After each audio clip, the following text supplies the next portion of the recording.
आज हम क्लास 9 के चैप्टर नंबर 3 की पार्ट 3 की वीडियो पढ़ेंगे। इससे पहले वाली वीडियो में हम पार्ट 1 पार्ट 2 की वीडियो पढ़ चुके हैं, जिसमें रिवर्स के बारे में हम पूरा पढ़ चुके हैं। अब हम इस वाले चैप्टर में, इस वाले टॉपिक्स में हम किसके बारे में पढ़ेंगे? रिवर्स के एडवांटेज के बारे में पढ़ेंगे। ठीक, एक एक करके मेन पॉइंट हम क्या करते हैं, इस पर नोट डाउन कर दिया, इसे लिख लेंगे और साथ ही समझ लेंगे। ठीक है ना। इससे पहले वाली वीडियो आप पार्ट 1 पार्ट 2 की नहीं देखेंगे तो पार्ट 3 की नहीं समझ में आएगा, क्योंकि उसमें रिवर हम पूरा टोटली हम क्या करा चुके हैं, कंप्लीट करा चुके हैं। आइए हम देखें इसमें से एडवांटेज ऑफ रिवर्स क्या देखेंगे। नदियों के लाभ के बारे में हम देखेंगे। नदी हमारे जीवन लाइफ में हम कैसे कैसे इंपॉर्टेंट रोल प्ले करती है, उसके बारे में हम लोग देखेंगे। देखिए, एडवांटेज ऑफ रिवर, नदियों के लाभ। ये नोट्स है, इसे आप वीडियो को पॉज करके नोट्स भी बना सकते हैं और साथ ही सुनकर नोट्स बना सकते हैं, और इसके सहारे आप जो भी एग्ज़ाम होगा उसे आप पास आउट कर सकते हैं। रिवर प्रोवाइड ड्रिंकिंग वाटर, पीने का पानी उपलब्ध कराता है। ये तो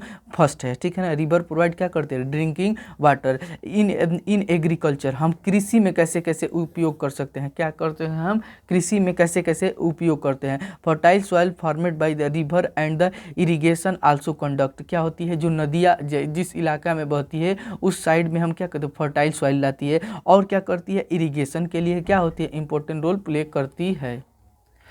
इन एग्रीकल्चर क्या होता है, एग्रीकल्चर में किस तरह फर्टाइल सॉइल लेकर आती है और साथ ही इरिगेशन में सहायक होती है।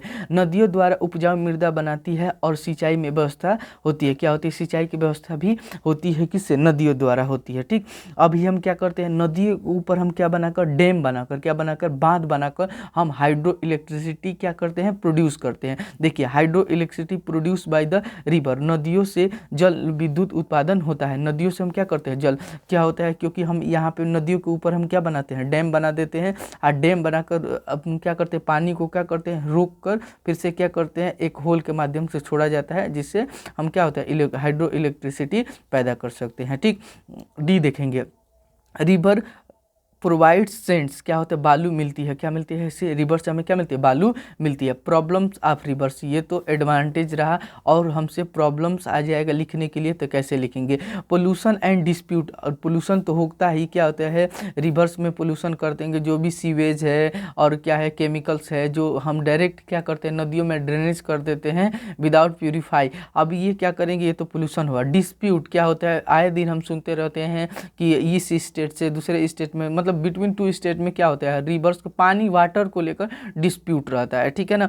Are the major problem of the river, प्रदूषण और विवाद नदियों की समस्या है। प्रदूषण और विवाद, प्रदूषण कैसे होगा, हम लोग पूरा सा केमिकल जो भी है, उसको रासायनिक है, उसको हम क्या करते हैं, नदियों में ले जाकर पूरी तरह से गिरा रहे हैं। देखिए, pollution, there are the following case of the pollution, क्या होता है, पोल्यूशन किससे किससे होता है, प्रदूषण के निम्नलिखित कारक है। पहला देखेंगे, पहला कारण क्या है, waste product of the household, क्या घरेलू कचरा होता है, ले जाकर नदियों में हम डालते हैं।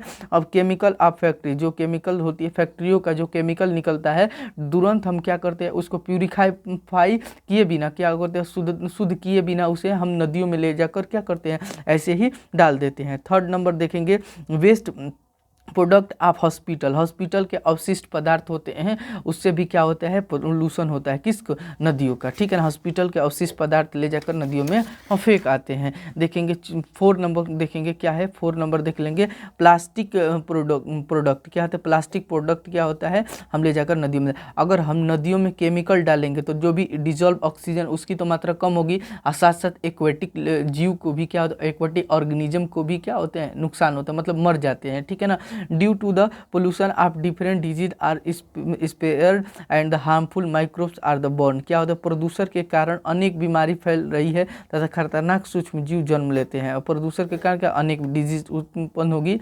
ठीक है ना। अब इस पे हम देखेंगे गवर्नमेंट कौन कौन से रोल प्ले करती है, कौन कौन से स्कीम लाती है। गंगा हम देखेंगे कि अभी देखेंगे गंगा एक्शन प्लान चल ही रहा है, जिस पे और भी तमाम से रिवर्स के लिए साफ करने के लिए अलग अलग नीति लेकर आती है गवर्नमेंट, और क्या होता है, फेल हो जाती है, पूरा कंप्लीट ही नहीं हो पाता है। देखेंगे, अब देखेंगे जी, गंगा गंगा एक्शन प्लान 1985 में आया था। It was start to cleaning of the Ganga, Ganga को साफ करने के लिए शुरू किया गया था। अभी गंगा साफ करने के लिए शुरू, ये थोड़ा सा प्लान विफल रह गया, तो हम क्या कर लिए जी, इस प्लान को क्या कर दिए, एक्सटेंड कर दिए।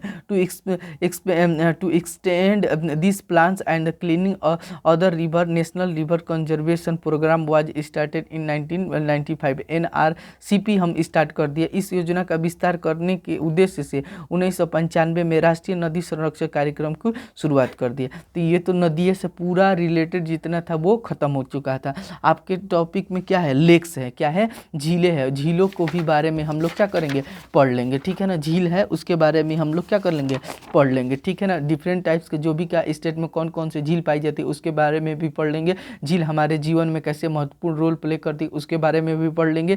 क्या क्या किस किस टाइप से भी प्रोडक्शन करते हैं, क्या क्या हम प्रोडक्शन कर उसके भी बारे में पढ़ लेंगे। इरिगेशन में हमारे लिए इंपॉर्टेंट रोल प्ले करते हैं उसके भी बारे में पढ़ लेंगे। अब तमाम टाइप के क्वेश्चन हम होंगे उसको देख लेंगे। देखिए लेक्स, लेक किसे कहते हैं, ये तो पहले आपसे डिफिनीशन पूछा जाएगा। Water body surrounded by land area, का स्थलीय भाग से घिरा हुआ क्षेत्र झील कहलाता है। स्थलीय भाग से क्या होता है, घिरा हुआ क्षेत्र क्या कहलाता है, झील कहलाता है। In our country many lakes are found, हमारे देश में अनेक झील स्थित है। हमारे देश में क्या अनेक प्रकार की झीलें है स्थित है। There these lakes are useful for the tourism, क्या होता है टूरिज्म, क्या टूरिज्म अट्रैक्शन के लिए, उत्पादन टूरिज्म के लिए होता है। Fishing and the irrigation, fishing के लिए भी होता है, इरिगेशन के लिए, सिंचाई के लिए, फिशिंग मछली पालन के लिए, टूरिज्म पर्यटकों के लिए इंपॉर्टेंट रोल प्ले करती है हमारे जीवन में। कौन सी, लेक्स। ये झील पर्यटन, मछली पालन, सिंचाई के लिए उपयोगी होती है। इन सम लेक्स लाइन वाटर फाउंड, क्या होते हैं बहुत सी झीलों में स्लाइन वाटर पाए जाते हैं, लवणीय जल पाए जाते हैं, जिससे हम क्या करते हैं, साल्ट प्रोडक्शन कर सकते हैं, नमक का उत्पादन कर सकते हैं। इन सम लेक्स लाइन वाटर फाउंड, कुछ झीलों में लवणीय जल पाए जाते हैं, स्लाइन प्रोडक्शन हम क्या करते हैं, साल्ट प्रोडक्शन करते हैं, नमक का उत्पादन कर सकते हैं। टाइप्स ऑफ लेक्स, क्या होता है, टाइप्स ऑफ लेक्स के बारे में पढ़ेंगे। On the base of water, water के अमाउंट मतलब किस में स्लाइन वाटर पाया जाता है, किस में फ्रेश वाटर। इसे हम टू टाइप से करते हैं। कितने टाइप से, टू टाइप से। पहला फ्रेश वाटर, ताजे पानी के, ताजे पानी किस में होगा, जो रेनफॉल होगा, रेनफॉल मतलब वर्षा का जल होगा उससे, या रिवर वाटर होगा, वर्षा अथवा नदियों का जल, वर्षा अथवा नदियों का रिवर्स होगा। और फ्रेश वाटर में कौन सी, फ्रेश वाटर लेक किसे कहते हैं, रेनफॉल होगा और रिवर वाटर होगा, ठीक है ना। अब देखो स्लाइन वाटर, ओशियनिक वाटर, जो भी क्या ओशियन से होगा, हम जानते हैं ओशियन में क्या पाया जाता है, स्लाइन वाटर पाया जाता है। तो उससे जो भी बनेगी झील उसे किससे हम से जानेंगे, स्लाइन वाटर के जानेंगे। अब ये देखेंगे थोड़ा सा मैप पे देख लेंगे। जम्मू कश्मीर में वेरीनाग झील होती है, डल झील, वुलर झील होती है, पाई जाती है। सांभर राजस्थान में पाई जाती है। केरल में कौन सी पाई जाती है, वेम्बनाड झील पाई जाती है। आंध्र प्रदेश और तमिलनाडु के बॉर्डर पर कौन से पुलिकट झील पाई जाती है। चिल्का कहाँ पाई जाती है, उड़ीसा में पाई जाती है, ठीक। अब एक एक करके हम पूरा ब्रीफ में देखेंगे। वुलर झील क्या होती है, वुलर झील क्या होता है, लोकेटेड इन श्रीनगर, क्या है श्रीनगर में क्या स्थित है। Jhelum river pass by the this reverse, क्या होता है, झेलम नदी इस झील से क्या होती है, पास होती है। फेमस फॉर द टूरिज्म, पर्यटकों के लिए क्या होते हैं, प्रसिद्ध होते हैं। पर्यटन के लिए जो भी झील है वो पर्यटन के लिए, टूरिज्म अट्रैक्शन के लिए क्या होते हैं, ये क्या होता है, फेमस है। लार्जेस्ट फ्रेश वाटर लेक, क्या होता है, सबसे मीठे पानी की झील है, क्या होता है, लार्जेस्ट फ्रेश वाटर लेक, क्या है, लार्जेस्ट फ्रेश वाटर लेक है, ठीक है ना। डल झील, डल झील किस में स्थित है, जम्मू कश्मीर में स्थित है। किस में स्थित है, जम्मू एंड कश्मीर में स्थित है। डल झील किस में स्थित है, जम्मू एंड कश्मीर में स्थित है, ठीक है ना। फेमस फॉर टूरिज्म, पर्यटकों के लिए प्रसिद्ध है, ठीक है ना। वेरीनाग झील, वेरीनाग झील कहाँ स्थित है, जम्मू कश्मीर में, कहाँ स्थित है, जम्मू कश्मीर में। लेक से फैक्चुअल क्वेश्चन नहीं पूछा जाएगा, किस में, किस स्टेट में स्थित है। फ्रेश वाटर लेक रिवर्स कौन कौन सी है, और किस लिए इंपॉर्टेंस रोल है, तो क्या कहेंगे, इरिगेशन के लिए हो सकता है, या टूरिज्म के लिए हो सकता है, या फिशिंग के लिए होता है। नॉर्मल हम लिख सकते हैं। वेरीनाग झील, source of the Jhelum river, ये क्या होता है, झेलम नदी का क्या है, स्रोत है, क्या है, झेलम नदी का क्या है, स्रोत है। ये देख लेंगे, थोड़ा सा मैप पे भी आप बना लेंगे। अब देखेंगे कौन से है ये सांभर लेक। क्या है? सांभर लेक। कौन सी है? Sambar lake. Located in Rajasthan. कहाँ स्थित है? राजस्थान में स्थित है। Saline water found in this river. इसमें सलाइन वाटर पाया जाता है। जब सलाइन वाटर पाया जाता है तो हम साल्ट प्रोडक्शन कर सकते हैं। क्या पाया जाता है? सलाइन वाटर पाया जाता है, हम तो साल्ट बना सकते हैं, नमक बना सकते हैं। इस झील में खारा पानी पाया जाता है। इस झील में क्या पाया जाता है? खारा पानी पाया जाता है। Utilize in production of salt. क्या होता है? नमक उत्पादन में प्रयोग होता है। क्या करते हैं? नमक उत्पादन में प्रयोग करते हैं। देखिए साल्ट, क्या पूरे भारत में तो 9% इसी लेक से हम निकालते हैं। क्या होते हैं? सांभर लेक से निकालते हैं। लेकिन 90% यूज कौन करता है? 90% नमक कहाँ से कौन उत्पादन करता है? राजस्थान करता है। ठीक है ना। 9% तो पूरे इंडिया में पूरा नमक जाता है और 90% क्या होता है? राजस्थान में उत्पादन होता है। अब देखेंगे इसके आसपास, झील के आसपास जो माइग्रेटेड बर्ड्स आते हैं, प्रवासी पक्षी आते हैं, कब आते हैं? नवंबर और फरवरी के महीनों, नवंबर से फरवरी के महीनों में आते हैं। बेम्बनाद झील। क्या है? बेम्बनाद झील लोकेटेड इन केरल। कहाँ स्थित है? केरल में स्थित है।